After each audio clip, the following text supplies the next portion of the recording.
All right, good morning, everybody. Good morning. Welcome to a oral argument session of the 6th District Court of Appeal. This is a Law Day event, and this is being streamed live on YouTube, so I guess as a public service announcement, if you haven't already silenced your cell phones, I'd be grateful if you did. But we are appearing in Hendry County in the 20th Circuit. I want to start by just recognizing and thanking both the 20th Circuit, Hendry County, and the Hendry Glades Bar Association, who has just been such gracious hosts for us all the way through. It's nice to be able to see every different part of the district, and it's really nice to be here. Let me introduce the panel. We have two cases this morning, and before I call the first case, let me introduce the panel. To my right, your left, this is the Honorable Mary Nardella, and to my left, your right, this is the Honorable Josh Pratt. The first case today is case number 24-478, Diversified Land Management, LLC versus Luis A. Augusto and Melissa Alicea. Mr. Ryder, how much time would you like for a rebuttal? 5 minutes, please. Thank you, Your Honor. All right, sir. Whenever you're ready. Thank you. Good morning. May it please the Court. Again, my name is Jack Ryder, here on behalf of the appellant, Diversified Land Management. Your Honors, this case implicates fundamental core principles that go to the heart of the issue of proximate causation and sort of the overriding principle that governs that principle of our analysis and the concept of what is improper speculation and inference stacking. It is our position here that when the Court examines the facts of this very it's unique for Florida, but as we cited, there's a multitude of cases from around the United States that have addressed this very specific issue. Under the Gooding principle of proximate causation, it's up to the plaintiff to present those facts that would allow a jury to determine that it is more likely than not that there is some proximate causal relationship or connection between the absence of a smoke detector and the injuries that happened here. And it's significant that in this case, there's simply no way for the jury to have reached a verdict that would have imposed any causal relationship between the absence of a smoke detector and the injuries that Mr. Augusto unfortunately suffered without multiple stacking of inferences and an incredible amount of speculation. And so, for example, a jury would have to speculate in order to reach a verdict here that, number one, the smoke detector a smoke detector would have gone off in time to warn Mr. Augusto, that he would have heard the detector outside while he was in the rain, testifying that he was at least 26 feet away for approximately 10 minutes when he was trying to put a tarp over a cage for his dog. And there's testimony from our expert, Mr. Mason, that the airport, which was only across the street, that there were 18 planes that hour, approximately one every 3 minutes. The jury would have to infer and stack inferences and speculate that Mr. Augusto would have seen the smoke before the fire started, would have gone back into the house sooner, and the issue there, the problem is that the mere possibility that there may have been a different outcome is simply not enough to get to a jury, again, on the fundamental issue of proximate causation without speculation and stacking of inferences. And, you know, the 4th District explained this in the case of Zoda, Broward Builders versus Zoda, and they said, you know, the purpose of the rule against stacking of inferences is to protect litigants from verdicts based on conjecture or speculation. And this is clearly such a verdict.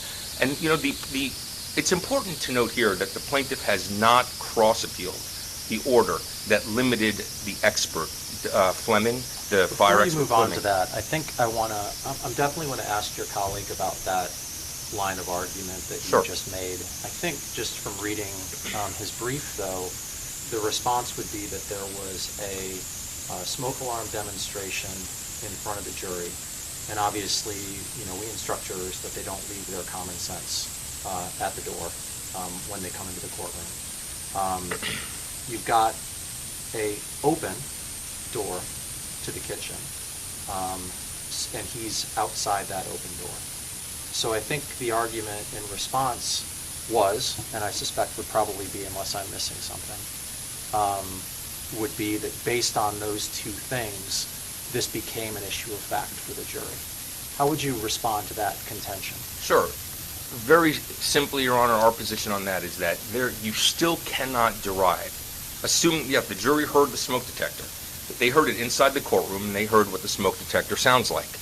That doesn't fill the void between when Mr. Agudo, who was outside 26 feet away with extraneous noises and other indicia or between the airplanes and the wind and the rain, not only does that not provide a gap filler in terms of the proximate causal connection between the absence of a smoke detector and the time that Mr. Agudo would have heard it, it also requires the jury to make various leaps. Because, again, Mr. Agudo was outside for 10 minutes by his own testimony.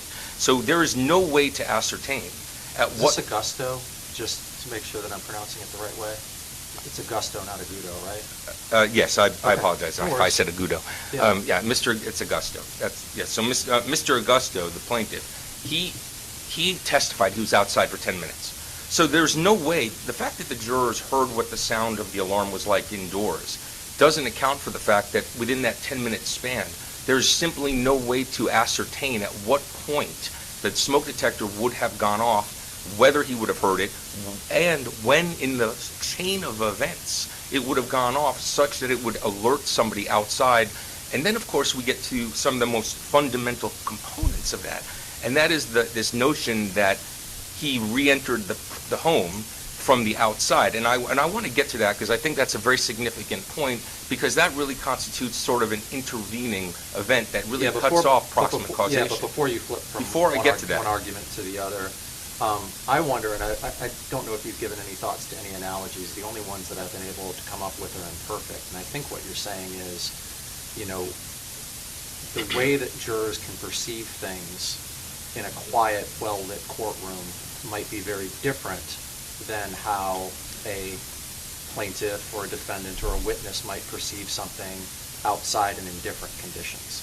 So is the argument that the demonstration wasn't competent substantial evidence of cause because the conditions were so different, or am I missing that point? No, so Your Honor, this is not as much as an attack on the demonstration. I mean, the demonstration did not provide a clear demonstration of what it would be like for Mr. Augusto outside, but that's not really my argument. Well, that's my question, though, because could a juror say, okay, I've been outside, I've been in the rain, I maybe even have a dog, and I'm listening to that sound, and that sound is so loud, I know that it's 25 feet or 26 feet away from an open door, although I think the smoke detector, based on the testimony, would have been further than 26 feet.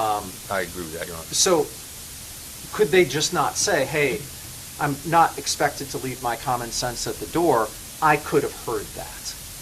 And I understand, but that's not why I'm not specifically attacking the demonstration per se. What I am saying is that hearing that noise is irrelevant because there's no way to ascertain when the noise would have gone off vis-a-vis the smoke, the fire, and at what point Mr. Augusto would have realized it, and that it lured him back into the property. And here's what I mean when I talk about the disconnect between the demonstration and the causal analysis.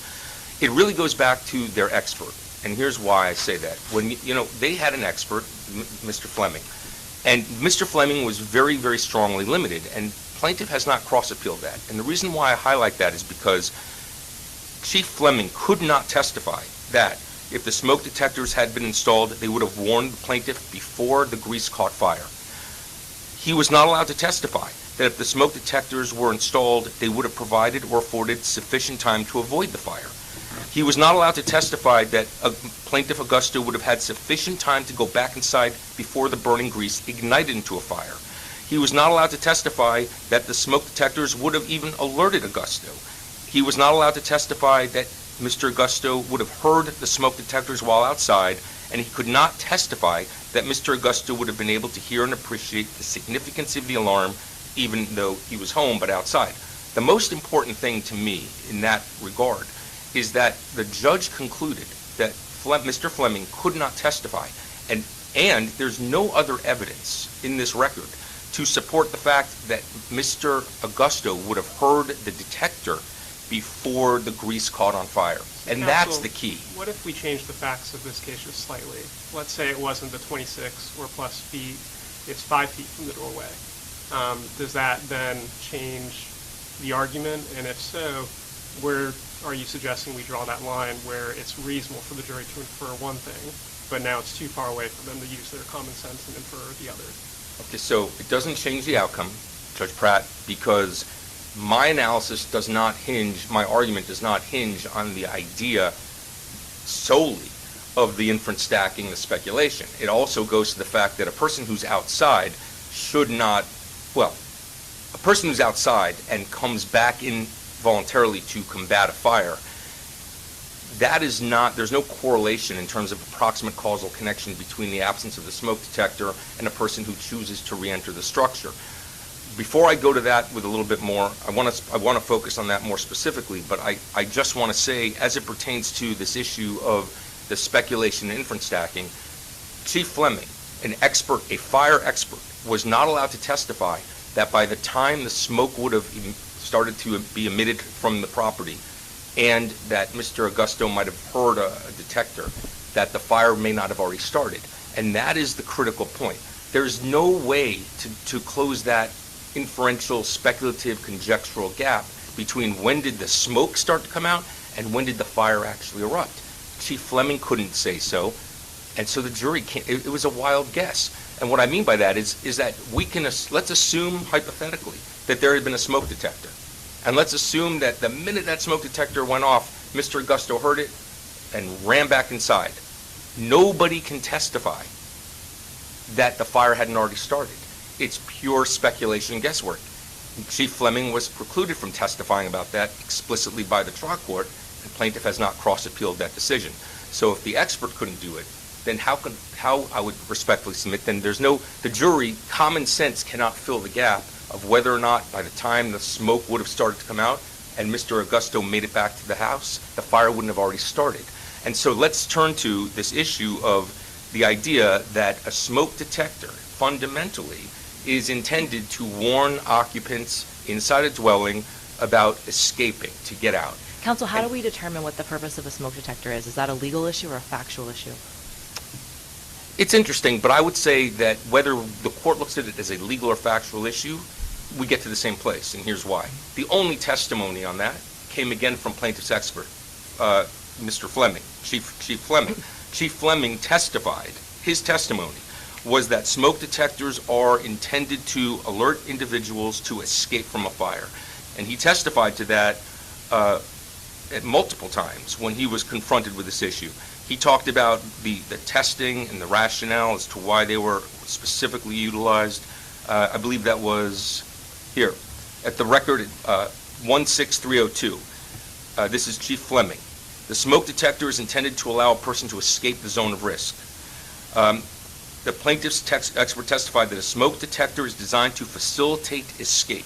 He said there are no tests that are done to determine whether or not a smoke detector would be heard outside, because that's not what smoke detectors, and that's the factual point. Counsel, why do you think the purpose of the smoke detector is important? I know you built your case upon it, and there's some old English common law on connecting the purpose of a statute to the actual cause of a loss. But I haven't seen anywhere in the briefing why the purpose is important. I think everybody's assuming that it is and fighting over it. But what would you say to that? Sure. I don't think that this decision hinges entirely on the purpose of the smoke detector. Mm-hmm. It goes back to the nature of whether there's a causal connection between the purportedly negligent act of not having a smoke detector and the outcome. The reason why these cases from around the United States, I think, are both illustrative and informative and helpful to the analysis is because we've canvassed and found 9 or 10 different cases from around the country, Georgia, Ohio. They're all in our brief, and we've gone through them, and I can answer any questions about them. But the cases uniformly talk about, in the context of causation analysis, the idea that a smoke detector, at its core, is to warn occupants of a dwelling so that they can escape, not to lure people back in to fight a fire. The reason why it's not so much about the fundamental purpose of a smoke detector mechanically as it is about what constitutes proximate causation. And so each one of these cases, the Alloway case, the Yurdy case, the Wilkerson case, and again, we've listed them all in our brief. Each one of those cases talk about the fact of an occupant escaping, because when an occupant makes a voluntary determination to enter a dwelling, knowing that it's either on fire or that there's smoke being emitted, like many of these cases have very, very facts that are very similar to this one. When an individual makes a voluntary choice to enter a property to fight a fire, There's no proximate causation between the lack of a smoke detector or a malfunctioning smoke detector and the individual's decision to do that. And so each one of those cases looked at it not so much from they did talk about the purpose of a smoke detector, but each one of those cases talked about it in the context of proximate causation, because there's a cutoff, there's an intervening act. It's the voluntary decision by an individual who says, I'm safe, but I make a voluntary choice to enter or fight a fire, and so the absence or presence of a smoke detector has nothing to do with the decision. But counsel, how's an individual to know whether that's the case unless they go back in? I mean, it could be a malfunctioning smoke detector, as you alluded to. It could be just that smoke is coming out, but no fire is there yet. And at least in the facts of this case, it's not until Mr. Augusto's end that he now realizes there's this fire. I would agree. It'd be much different if you're looking in and you see flames through windows, but there's no testimony to that effect, correct? The testimony here is that he saw the smoke coming out, he entered, and immediately saw the fire.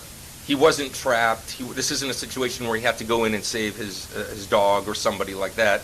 It doesn't change the analysis, Your Honor, because the bottom line is, certainly under the facts of this case, if we liken this case, and I believe we can, to the facts of the multitude of cases we've cited, an individual who knows there's a fire but says, I'm going to go in and combat the fire, unfortunately gets injured, and in some of these cases people unfortunately passed away. The decision to do that, there's no causal correlation between the absence of a smoke detector and the injuries that resulted in the case. And that's why the issue is about proximate causation. But as I mentioned, Judge Nardala, whether it's factual or legal, the facts of this case, uniformly, or is that the purpose of a smoke detector is to give occupants time to escape? And that testimony came from plaintiff's expert. I'm in my rebuttal time, so unless there's any questions, I'll save the rest of my time for rebuttal. Thank you.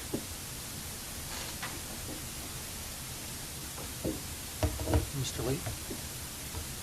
Thank you, Your Honor. May it please the Court. My name is Brian Lee. I'm representing both appellees in this case.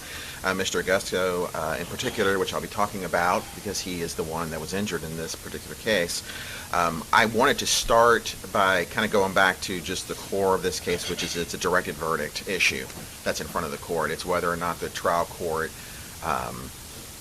committed some kind of error in denying a directed verdict. And I wanted to start by this Court's decision in Lancheros, where this Court was dealing with a directed verdict on causation and specifically said a couple things. One, that directed verdicts are rarely given or rarely granted in negligence actions, especially on causation. And then I wanted to highlight a part of Lancheros, which says, and this Court, it was talking after reversing a granting of a directed verdict and said, and I'm going to paraphrase the Court, that this Court it may not be that you win this, meaning defense, that the jury really believes that this one piece of evidence amongst the mountain of evidence is going to carry the day, but it is not our job to determine that. That's what this Court, I'm paraphrasing obviously, found in Lancheros and has found in other cases. And when we look at this case, that is the position the Court is in, which is what the trial court was in. My question to your colleague had to do with what a reasonable juror could hang their hat on as it related to proximate causation in this case. And I think in your answer brief you called out the demonstration and you called out common sense. Do you have anything else? Sure. So we talked about the testimony of Judge Fleming, and Judge Fleming said a couple of things. Chief Fleming? Or excuse me, Chief Fleming. I'm looking at you and I'm thinking Judge. But yes, Chief Fleming. Chief Fleming said that, number one, well, let's go from the very beginning. It's undisputed that there were no working smoke detectors in this apartment. That's undisputed. It's undisputed, and Chief Fleming talked about that there should have at least been a smoke detector that would have been near the kitchen. Maybe he talked about in the living room based upon kind of how those things go. And so what also did he say? He said that if there had been that smoke detector, first of all, there was plenty of smoke to trip that smoke detector. Okay, I'm just getting to the idea of what is there in the record that your client would have heard it. Yes. Okay. So there is Chief Fleming talked about the decibel level, 85 decibels. He wasn't did qualified to talk about decibels though. And what's interesting, and that was a colloquy back and forth Sure. as it related to both the motion in limine and also during the trial when his testimony started airing into decibels and sound levels. Right. One of your colleagues talked about the concept, and I think this is right, I don't know that any expert said it, but the notion that the further away, the more decibels that you lose. Right. Which makes sense, because people probably aren't hearing me out in the lobby right now through that door. Right. So I think unsupported, but I guess intuitively correct math thing is that every 10 feet you lose 10 decibels. So That's what he testified to. Yeah, so if you're say 30 feet away, Mhm. you go from 85 to 75 to 65. Sure. And 65, I think, is a lot lower than 85. And because decibels, I know, is a logarithmic scale, it's not just 10 beats lower, it's magnitudes lower. So did you need a sound engineer, for example, to be able to say, hey, in a rainstorm, while wrestling a dog, my guy would have heard this? Because otherwise, I'm not sure in that instance that a jury demonstration is apples to apples.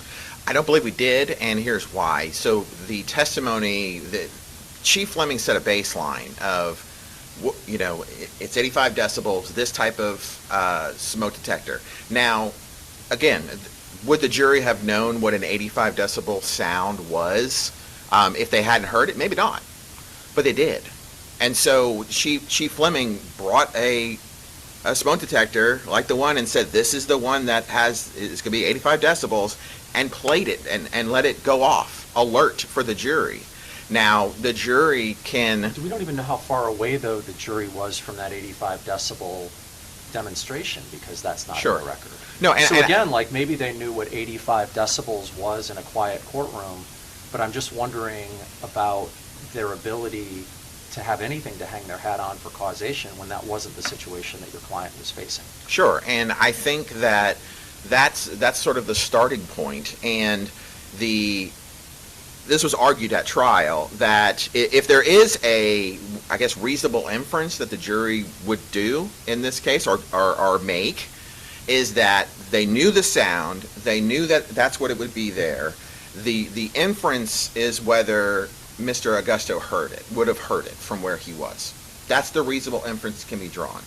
And the inference was, or excuse me, the testimony was that Mr. Augusto said that other than the rain, there were no sounds outside. He testified to that. He did testify there was rain going on. He testified as to the distance between there and where he was going into. He testified that the door was open, so there wasn't any impediment to that coming outside. And so the jury could use that evidence, and the only reasonable inference they would need to make is that, okay, we know what the sound is, we know it would have been done, we know that there would have been, from Chief Fleming's testimony, at the very least 2.5 to 6 minutes prior to that flame going when that would have happened, and their inference is that he heard it. And they could use the testimony, they could use their, okay, I hear it here, I think that it would have been done 20 seconds. It's an imperfect analogy, so please bear with me. Sure. Because it's the best I can do. This is a well-lit courtroom where you're standing 10 feet away from me. Sure. Does that necessarily mean that I can identify you 40 feet away when it's dark outside? No, I would say no. It doesn't necessarily mean that, but certainly this is... Would it be a compelling proximate cause argument to say, juror, use your common sense. You can recognize them 10 feet away with bright overhead lighting. Therefore, you must be able to recognize them 40 feet away in darkness. I mean, that breaks down, doesn't it? And again, it's an imperfect analogy, but it's the best I can do, and it, I think, illustrates the concern I'm having with your case. Sure. Which is that there's no testimony, it seems to me, in the record about your client's ability to hear based on those factors. I'm not going to use the word intervening because that has a different meaning. Right. But those ancillary factors, the fact that it's outside the house, the fact Sure. that there's this distance, the fact that sound diminishes over distance, the fact that it's raining, that's my concern.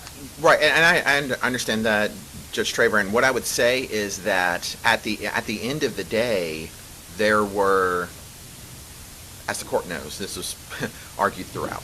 And that was one of the things that the trial judge actually talked about. At the end of the day, there are two inferences that could be drawn from this evidence. We get to the point where we know that the alarm would have been going off, that there's enough time to come back in and move the pot before it flames. So the point that we have to do is whether Mr. Augusto would have heard it. And there's an inference that, well, no, he wouldn't have heard it because he was 20 feet outside and and it was raining. And then there's an inference that says, well, there's nothing wrong with this hearing. No evidence that there was anything wrong with this hearing. He got up in front of the jury and answered questions, so obviously he could hear. And he said that there was nothing outside that would have tamped down that, and so there's a reasonable inference that he would have heard it. And that reasonable inference is buttressed by evidence that the jury heard. Is it imperfect? No. Did they put the smoke detector 26 feet from the jury and then play it? No, they didn't do that. But there are two, what I would say, reasonable inferences that a jury could gauge from the evidence. And the case law is extremely clear that when there are multiple reasonable inferences that a jury could gather from the evidence, it is not for the trial court to say which one he's going to choose. That is not what the law says. The law says the jury gets to determine that. And there is enough predicate for each of the things that is the only thing that a jury would have to determine whether he can heard it, whether he could have heard it. There was evidence that they could have in front of them that they could have determined that. It was an inference that they could have drawn from the evidence. It's a reasonable inference from the evidence, and it's for the jury to determine that, not for the trial court. And as this court is sort of stepping into the shoes of a trial court, hearing the evidence, knowing that all reasonable inferences have to be taken in the light most favorable to the non-movement, my client, that's why the trial judge ultimately said, I'm going to allow the jury to determine that. And the jury did. This wasn't a situation where the jury took the evidence and found 100% for Diversified and 0 for my client or something. They found 50-50. They found both of them liable. And so the argument that I hear quite often and here in this case is that, the jury should have never done this because the jury could never find liability on behalf of Diversified based upon its evidence. Well, we know they did. Counsel, what would you say to the question on the purpose of a fire alarm? Is that a question of law or a question of fact? I think it's a question of fact, but I think at the end of the day, does it matter what the source of the duty is? If the origin of the duty is by common law or by statute? I think we had both in this case. Did you not get a finding that the duty was from 8351 Florida statute?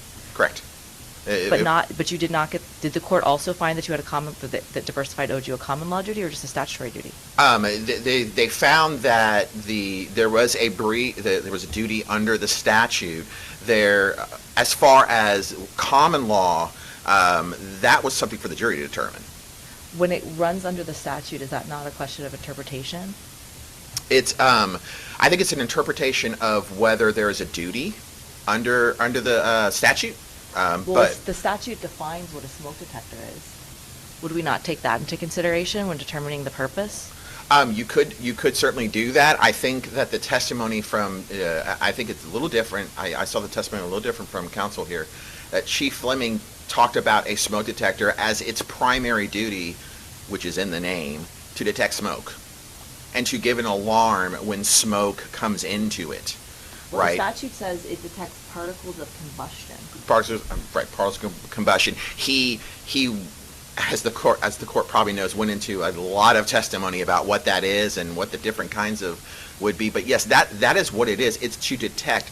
There is nothing within the definition, as you've put it, Your Honor, nor how it came out at trial that said that a smoke detector's sole purpose is to get you out. Because there was testimony from Chief Fleming talking about, look, part of when we have a smoke detector is it goes off and we kind of naturally look around. to see what's going on. Well, there's a difference between how you'd react to it and what its purpose is, correct? It could have two consequences, but that doesn't mean they're both its purpose. That's true. And when we're looking at this case, when we're talking about things like causation, we are dealing with consequences. We are dealing with how that detector was seen. And I think that dovetails into the argument that Mr. Augusto's actions were somehow some type of freakish or impossible thing. How do we judge that? Is that a reasonable man standard? I think what the court did is the court looked at it that way, what a reasonable person would do, because the court, and I cited to the what the court said, is that it is not a freakish or improbable, I think he said improbable, thing for if someone hears a smoke detector to go in and see what's going on. How about to put a pot that's burning underwater? I don't think it's. I don't think the court went as specific, but my argument would be that the actions of the plaintiff, from the point that the plaintiff's coming in and doing the various actions you're talking about, the jury gets to look at that. That's not something that, as a matter of law, a trial court can. At least my argument. A trial court can say, nope, that wasn't a reasonable action, and therefore you're out. When we start talking about, was that a reasonable action for you to come in and see the pot on fire? Was it reasonable for you to put it into the sink? Was it reasonable for you to put water in it? Those are all whether or not the actions of Mr. Augusto were reasonable in the context of that, and that's what the jury instruction talks about when it's talking about what it's reasonable care, right? That's what they talk about. So it can never be a question the judge can take from the jury. I don't. When we get to if a judge thinks it's so unreasonable and it's freakish, they still can't take it from the jury. No, there are situations, and the case law bears it out, that if a trial court says that this was a freakish thing, I think one of the cases talk about like it's like a fourth car that hits someone, that, you know, if it's some kind of freakish impossibility that there wouldn't have been that line, that a trial court can do that, and they have done that in cases. But it's typically a trial court decision to do that. But the freakish, that type of determination, very rare. And the cases I think the cases bear out they use the word generally. You know, McLean uses the word generally. This is a determination for the trier of fact. True. But generally, of course, doesn't mean always. It doesn't. And the cases that are discussed in both of your briefs generally doesn't always mean always. Very true. But what we also know is that on the opposite end of the spectrum, that directed verdicts are rarely granted, right? And so, yes, we're talking about a situation. There is a continuum of cases that, you know, some of them are, that can be done, and then if it's done, the courts like you tell us whether that is a freakish improbability. But we don't have that in this case, because our argument is that it is not freakish, it is not improbable or impossible that if someone hears a smoke alarm, they are going, and they see smoke coming out of the house, and mind you, the evidence in this case, which was in front of the jury, this was not a rich couple. This was a paycheck to paycheck couple that apartment and everything was in it was all they had. And so the jury had all that information to figure out whether that is really something that one of them or a member of the community would have done. And that's what they got given, we believe, properly by the trial court. There was nothing that in this factual scenario that lended its way to some type of freakish event that should never go to a jury for determination. That just didn't happen in this case. And so when we look at all of it, I just in my time left, we cited two cases outside of Florida. There are a couple of cases that I've cited in my brief that are literally almost on all fours with people that have been inside but have been awakened and have gone and tried to put a fire into the sink, literally like my client did, and the courts in those cases found a directed verdict was not sustainable, or summary judgment was not sustainable. But even if this court just looks at Florida law about proximate causation, about foreseeability, about the things that we ask jurors to do every day. There was nothing in this case that rises to the level of one of those rare cases that directed verdict should have been granted. The trial court didn't do it, and this court should not now. If there's nothing else from the panel, Thank you. I'd ask the court to affirm. Thank you.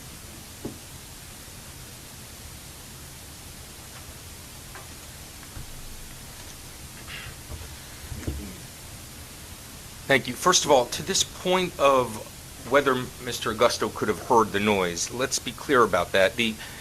There was testimony that there was, at least in the 10 minutes he would have been outside, at least 3 planes taking off or landing, because there were 18 planes that hour in the rain, and as the rest of the testimony showed. And, you know, Mr. Fleming was asked specifically, was he aware of any studies about a person being warned outside the home at pages 301 and 302. No, there's never been a study that he's aware of that measured the audibility of a smoke alarm to someone outside the house. He did confirm that the concept of a smoke detector is to be evaluated internally. Mr. Fleming said, I'm not here to testify that Mr. Augusto would have heard the noise at page 16296. Mr. Fleming confirmed that the smoke detectors are not meant to overcome environmental noise, pages 16317 and 318. And as Judge Traver, I think you noted this, the court sustained an objection when Fleming attempted to testify about other issues relating to the noise and the volume level and the decibel level, and that was not something that was in this record. So I do agree with the notion, Judge Traver, that the in-court demonstration was not an apples-to-apples demonstration, and it did not account for any of the factors that we have gone through, the environmental noise, the fact that it was outside, the fact that nobody could testify as to whether or not Mr. Augusto would have heard it. But I also wanted to emphasize If there had been the a fact, situation, yes. and I want to, just because this is what we do, the apples-to-apples things, obviously we can't get it to rain inside a courtroom, or we haven't perfected that technology yet. But if you had a situation where I changed the courtroom hypothetical to, say, 40 feet, you set off the alarm 40 feet away from the jurors, and you do one of those ambient noise machines that could replicate a rainstorm, are you in a bad spot in that situation as it relates to it going to the jury? Your Honor, no. And this is why I wanted to make that point. The demonstration was clearly flawed, but I wanted to emphasize that it was flawed and it wasn't a correct apples-to-apples demonstration, but my argument doesn't hinge on that. It does not hinge on that. You've got 2 separate bases for reversal. You've got the intervening cause, the freakish incident of coming back inside, but then you've got the second one. The speculation. That it's speculation. Would a different demonstration eliminate your second argument? It's hard to imagine, but I imagine theoretically that the argument as it pertains to the speculation, maybe that one could devise an experiment or some kind of demonstration. But the reason, and again, sticking to the facts of what we have here, and this is the one thing I want to emphasize that Mr. Lee did not address in his argument, and that is it doesn't matter whether Mr. Augusto would have heard it or not, because nobody could ascertain or confirm whether the fire had already started. And that's, I think, a very significant point. All Mr. Fleming could provide to the jury was that there would have been smoke before the fire, and it would have set off the detector. But he could not say, and nobody can guess, whether or not by the time Mr. Augusto made it back to that property that the fire would not have already started. Mr. Fleming was precluded from doing so, and there's no other testimony in this record. So when Mr. Lee talks about 2 possible inferences that can be drawn from the evidence, that respectfully is the essence of inference stacking, because you have to say that the original inference can be excluded. There has to be, the original inference upon which you base all other inferences. All other reasonable inferences must be excluded, and nobody can exclude a reasonable possibility that the fire had already started by the time Mr. Augusto made it back to the house, even if he had heard a detector. And that brings me full circle back to the fact that Mr. Augusto, because he was outside, is outside the zone of risk. And when it comes back to the element of proximate causation, that's why I do believe the fact that he re-entered the property eliminates any causal connection here. This is a case where directed verdict is appropriate. The trial court called it a close call, and I ask that this court as a matter of law, reverse and remand with directions to enter judgment for Diversified. Thank you. Thank you both for the presentation. We'll take the case under advisement.